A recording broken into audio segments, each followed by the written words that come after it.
Bienvenue dans ce nouveau chapitre où nous allons découvrir comment un composant React peut manipuler ou accéder à ses enfants.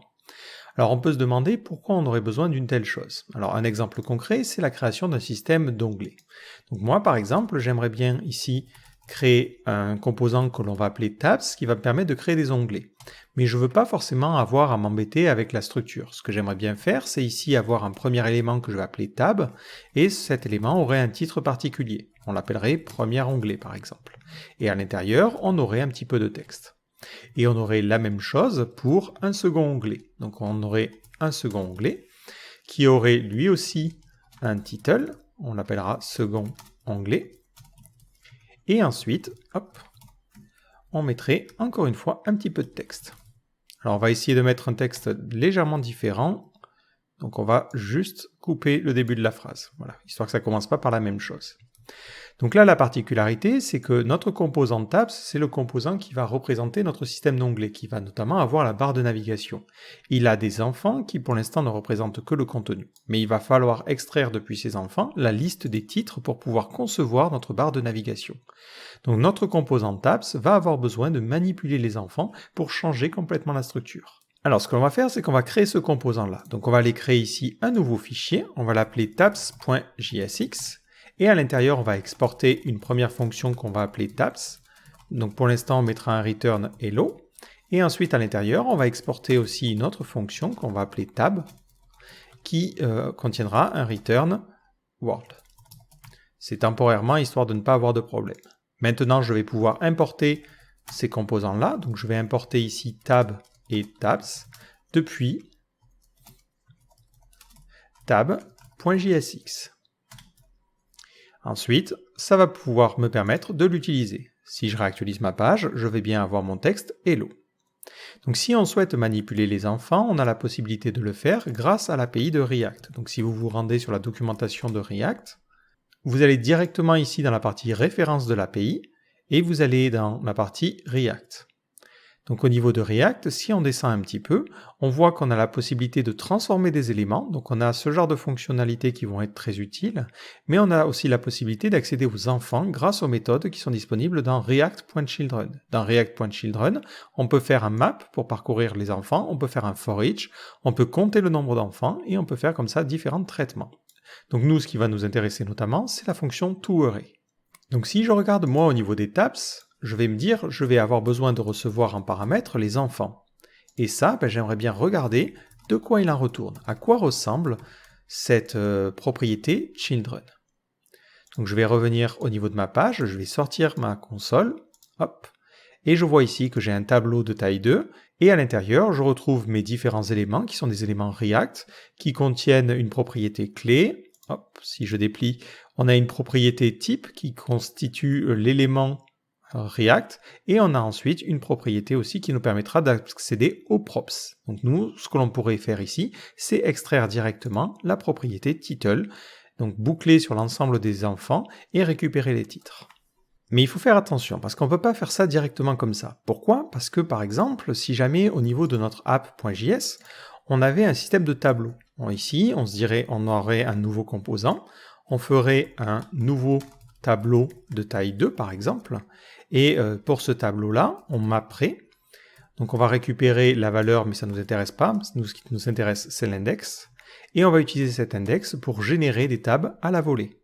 Donc comme on ferait ici, hop, et là on mettrait, j'aimerais bien avoir, alors il va falloir utiliser hop, des template string, et je lui dirais onglet, numéro, et je mettrai le numéro de l'onglet. Si je fais ça maintenant et que je réactualise ma page, je vais voir que j'obtiens toujours un tableau à ce niveau-là. J'obtiens par contre un tableau de taille 3, alors qu'on pourrait s'attendre à avoir au total 4 éléments. Et dans ce tableau, j'ai un premier tableau qui contient cette première partie qui sont donc mes éléments enfants, et ensuite une seconde partie du tableau qui contient mes deux autres éléments. Donc on le voit, ce n'est pas du tout pratique. Moi j'aimerais bien plutôt avoir une représentation à plat de tous mes enfants, connaître tous les éléments qui sont directement enfants de tabs. Donc c'est là qu'une première fonction va être intéressante, c'est la fonction toArray. Donc plutôt que de directement récupérer children, je peux faire un React que je vais importer. D'ailleurs, il n'est pas importé par défaut, donc on va ici importer React avec un R majuscule from React, et je vais lui dire j'aimerais bien accéder à children, et sur children, je vais utiliser la méthode toArray. Je lui passe en premier paramètre les enfants, et automatiquement, hop, si je regarde maintenant ma console, il ne va plus me donner un tableau avec des tableaux à l'intérieur, mais il va directement me donner un tableau qui contient l'ensemble des enfants à plat. Donc si à partir de là, j'aimerais bien extraire les différents onglets, c'est très simple. Je vais pouvoir lui dire, je vais faire une constante, je vais faire un tabs, et je vais lui dire, je veux faire un react.children.toArray, et je vais prendre ces enfants, et pour chacun, grâce à la fonction map, je vais pouvoir récupérer la propriété title. Donc je vais faire un tab.props.title. Si maintenant je fais un console.log de tabs, ça va me permettre automatiquement, si je réactualise ma page, d'obtenir un tableau contenant l'ensemble des titres de mes enfants. Donc je peux ensuite utiliser cet élément tabs pour construire ma navigation par exemple. Donc je vais ici non plus retourner hello, mais je vais retourner une div. Et à l'intérieur de cette div, je vais construire ma navigation. Donc là, attention, hop, c'est nav. Et pour cette navigation, je vais parcourir l'ensemble des tabs. Donc on va faire un tabs.map. On va obtenir ici le title. Donc on va mettre title. Et ensuite, à l'intérieur, je vais pouvoir mettre mes liens. Donc ici, on va retourner ou directement, hop, faire comme ceci. Et je vais retourner donc un lien qui aura comme href, pour l'instant on va rien mettre, et à l'intérieur on aura notre title. Et comme ça, si maintenant je réactualise ma page, on a bien l'ensemble de nos onglets. Donc vous voyez comment on peut utiliser cette fonction react.children.toArray pour inspecter les enfants et pouvoir faire des traitements particuliers comme récupérer une valeur. Donc en revanche ici il râle parce qu'il me dit que chaque lien n'a pas de clé. Donc ce que je pourrais utiliser c'est directement l'index du tableau, ou ce que je peux faire, c'est ne pas extraire directement les différentes informations, récupérer les enfants sous forme de tableau, comme ceci. Donc là, ça veut dire qu'on récupérera chaque enfant. Et l'avantage, c'est que dans cette propriété enfant, on peut récupérer donc directement la prop title qui nous intéressait, mais ce que l'on peut aussi récupérer, c'est la clé.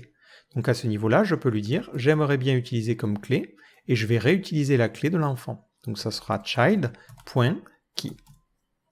Et si je réactualise ma page encore une fois, cette fois-ci on n'aura plus d'erreur au niveau de notre boucle et tout fonctionnera convenablement. Bon, ici il nous sort une petite erreur, mais elle est tout simplement due au fait que j'avais oublié la clé à cet endroit-là aussi. Voilà, donc ça c'est important de l'avoir aussi à ce niveau-là pour ne pas avoir de problème. Si maintenant je réactualise, effectivement on n'a plus d'erreur. Donc voilà comment on peut inspecter les enfants. Maintenant en dessous, j'aimerais bien automatiquement afficher l'ensemble de mes enfants. Donc ce que je vais faire, c'est que je vais créer une section, et dans cette section, je vais mettre l'ensemble des enfants. Donc là, on va utiliser children array, mais on pourrait tout aussi bien utiliser children vu qu'on ne fait pas de manipulation ici. Ces enfants vont utiliser tab, donc au niveau de tab, je ne vais pas m'embêter, je vais simplement faire un composant qui va recevoir une propriété children et qui se contentera de renvoyer une div avec l'enfant à l'intérieur, donc directement notre texte. Là, ça va nous permettre d'avoir le texte de chacun de nos onglets qui vont être l'un dessous l'autre. Mais moi, ce que j'aimerais bien faire, c'est être capable de dire qu'un onglet va être sélectionné et les autres non. Et il faudrait que automatiquement, l'onglet qui est sélectionné soit visible et les autres non. Donc là, ce que l'on va faire, c'est qu'on va s'imaginer que Tab va prendre une nouvelle propriété qui va s'appeler Selected, qui permettra de savoir si l'onglet est sélectionné ou non. Si l'onglet est sélectionné, dans ce cas-là, on va le laisser visible, mais si l'onglet n'est pas sélectionné, on va dire que hidden, donc c'est une propriété HTML5, un attribut HTML5, si c'est différent de selected, l'élément sera masqué. Donc là, ce que je peux faire, c'est au niveau de mon app.js, par exemple, lui dire cet élément-là, par exemple, sera sélectionné. Vu qu'il sera sélectionné, c'est cet élément-là qui sera bien visible. Mais moi, j'aimerais bien faire autre chose. J'aimerais bien que, automatiquement, le système aille sélectionner le premier onglet. Et je ne veux pas manuellement, moi, avoir besoin de changer les choses que je mets à ce niveau-là. J'aimerais bien que ça se fasse vraiment automatiquement. Donc ce que l'on va faire, c'est qu'on va conserver la clé de l'élément qui est actuellement sélectionné. Donc on va faire un const qui égale children array, et on va prendre le premier élément, et on va extraire sa clé. Donc ça d'ailleurs, on va pas l'appeler key parce qu'on va s'y mélanger les pinceaux, sinon on va l'appeler courante par exemple. Et ce qu'on va faire, c'est qu'on va le sauvegarder dans l'état, comme ça va nous permettre de le changer plus tard. Donc on va récupérer une méthode qui permettra de changer l'élément courant, et on utilisera ici le useState. useState, voilà, et on importera donc useState depuis React, useState. Impeccable. Maintenant, on est embêté parce qu'on aimerait bien pouvoir lui dire ici, il faudrait que tu rajoutes la propriété selected à l'enfant qui est couramment sélectionné. Alors, si on regarde au niveau des enfants, on avait bien une clé qui s'appelait props, donc on pourrait être tenté de vouloir modifier une propriété. Par exemple, on pourrait se dire, ici je ferai un children array, je vais prendre l'élément à l'index 0, je vais récupérer ses props, et manuellement je vais venir faire un selected et lui donner la valeur true. Si j'essaie de faire ça, et que je réactualise ma page encore une fois, on va se retrouver avec une petite erreur en console, où on va nous dire « je ne peux pas rajouter de propriété », donc une propriété ici selected, à l'objet. L'objet n'est pas extensible. Donc il faut savoir que les enfants que vous recevez au niveau de React ne peuvent être modifiés. Donc vous ne pouvez pas changer la valeur ici d'une propriété à la volée. En revanche, ce que vous avez le droit de faire, et c'est ce que l'on avait vu dans l'API, c'est cloner un élément. Donc vous pouvez prendre un élément et le cloner pour pouvoir en créer une nouvelle version. Et l'avantage, c'est que lorsque vous clonez un élément, vous pouvez changer ses props, mais vous pouvez aussi changer ses enfants. Donc moi, ce que je vais faire ici, c'est que je vais tout simplement recréer l'ensemble de mes éléments, et l'élément qui a la clé qui correspond à la valeur de courante, je vais changer sa propriété. Donc ici, je vais créer une nouvelle constante, qu'on va appeler newChildren. Je vais lui dire tout simplement de prendre le tableau d'enfant, donc je vais faire un children array, je vais mapper dessus, et je vais récupérer chaque enfant. À l'intérieur, ce que je vais faire, c'est que je vais retourner donc un react.cloneElement, donc je vais créer une nouvelle version de l'élément. Donc l'élément c'est child, et je vais lui passer une propriété selected qui aura comme valeur true si l'élément est l'élément courant. Donc je vais lui dire si child.key est égal à courante. Et là, j'ai donc un tableau qui contient de nouveaux éléments qui sont des clones des éléments que j'ai reçus en paramètres, avec la propriété selected qui vaut true si l'élément est sélectionné et false sinon. Donc maintenant dans ma partie section, plutôt que d'utiliser directement mon children array, je vais utiliser mon tableau de nouveaux éléments. Si je reviens au niveau de ma page, on voit bien que seul le premier élément apparaît. Donc ce qui nous reste plus qu'à faire, c'est gérer le câblage à ce niveau-là. Donc ce qu'on va faire, c'est qu'on va lui dire lorsque tu cliques sur un de ces éléments-là, on va plutôt créer des buttons. J'aimerais bien que tu sélectionnes le bon élément. Donc on va lui dire onClick. Tu vas utiliser une fonction, et cette fonction, elle fera un set courante, et tu mettras comme valeur la clé de l'enfant qui est actuellement parcouru. Et j'ai oublié de changer la balise fermante, ce qui forcément ne va pas nous mener bien loin. Je vais peut-être aller à la ligne pour un poil plus de clarté parce que ça commence à être un petit peu compliqué à lire. Voilà. Donc si je réactualise maintenant, ça fonctionne correctement. Si je clique sur l'onglet 1, alors je n'aurai pas forcément de changement de texte vu qu'on avait mis le même texte, mais si je clique sur second onglet à la fin, on voit bien que le texte change. Donc là, notre système est capable de gérer les différents onglets. On va peut-être mettre un petit peu de texte pour différencier, si vous voulez bien. Donc là, on va mettre un index, on va mettre K, et là, on va mettre premier onglet, suivi du lorem ipsum. Voilà, ça nous permettra au moins quand on cliquera sur les choses de pouvoir faire la différence. Et là, on voit bien que ça fonctionne convenablement. Ce que l'on pourrait aussi faire, c'est donner des clés particulières à certains de nos onglets. Par exemple, ici, on l'appellerait premier. Et au niveau de notre tabs, mettre directement une propriété selected si on voudrait spécifier l'élément qui est sélectionné par défaut. Et dans ce cas-là, c'est ce système-là qui prendrait le relais, et il faudrait écouter quand il y aurait des changements pour pouvoir changer la valeur de selected et changer l'onglet qui est couramment sélectionné. Donc là, ça veut dire faire un petit peu plus de logique. Je vous mettrai ça dans le code source du tutoriel, mais voilà, c'est des pistes que vous pouvez explorer si vous voulez avoir un système d'onglets qui puisse être contrôlé depuis l'extérieur. Mais ce qu'il faut retenir dans cette vidéo, c'est vraiment cette API-là. Donc React.children va contenir un ensemble de méthodes qui vont permettre de manipuler les enfants.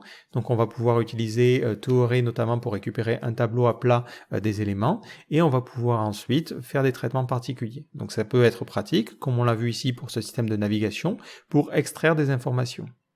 Ensuite, si jamais on souhaite parcourir les enfants et les manipuler pour pouvoir modifier certaines propriétés par exemple, on va pouvoir utiliser la méthode cloneElement. cloneElement va permettre de créer un nouvel élément dans lequel on va pouvoir injecter des propriétés ou des éléments enfants.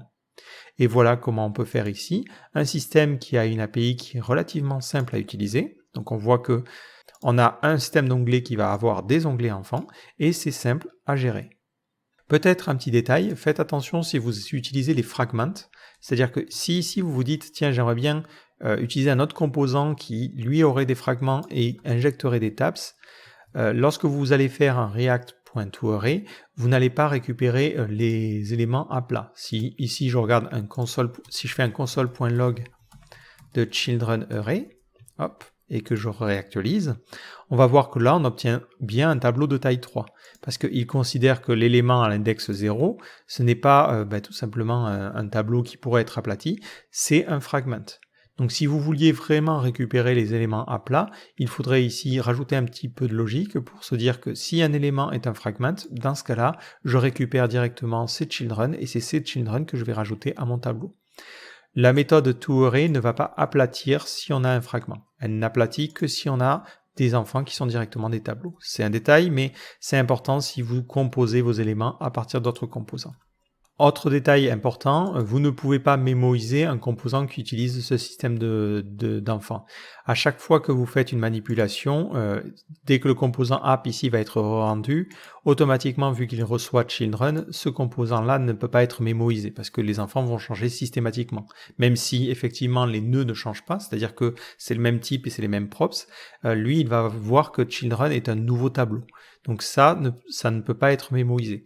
Donc si vous utilisez ce type de manipulation, ça peut avoir cet inconvénient-là de ne pas être mémoisable. Donc si jamais vous avez une liste qui contient beaucoup d'éléments, il faudra faire attention à votre traitement à ce niveau-là. Donc voilà pour cette petite vidéo. Donc c'est quelque chose que je trouve très utile dans certaines situations. Dans le cas d'un système d'onglets, je trouve ça très pratique parce que ça permet de manipuler les choses. Ça peut aussi être utilisé par exemple pour un select. Moi, ce que j'aime bien faire, c'est créer un système de select personnalisé. Donc en général, je fais un composant select qui prend en paramètre une valeur. Donc ici, on va mettre la valeur 1. Ensuite, je crée des options et j'imite vraiment l'API, on va dire HTML. Donc on va mettre ici élément 1. Et ensuite, on aura l'élément 2. Et ce que je fais, c'est que automatiquement, j'utilise ici la valeur qui est passée à mon select pour savoir quel élément et quelle option doit avoir une valeur selected. Donc lui, automatiquement, récupérera une propriété selected qui sera injectée dynamiquement grâce à la valeur qui est spécifiée à ce niveau-là. Donc là, j'ai besoin effectivement aussi de cette communication et j'ai besoin que le select puisse manipuler les composants enfants. Après, vraiment, comme vous l'avez vu, c'est à utiliser dans des cas limités. N'allez pas utiliser toArray pour aller explorer l'ensemble de votre arbre parce que ça peut très rapidement devenir compliqué. Mais dans le cas où on a vraiment une communication comme ça à un niveau, ça peut être très pratique. Donc j'espère que ça vous aura permis d'y voir un petit peu plus clair sur ces API-là. Si vous avez d'autres questions sur d'autres éléments qui sont disponibles dans l'API ici, n'hésitez pas à poser des questions. Je pourrais vous faire d'autres vidéos pour vous expliquer dans quel cas ça peut être utile et dans quel cas ça peut ne pas l'être. Donc sur ce, je vous donne rendez-vous dans les chapitres suivants.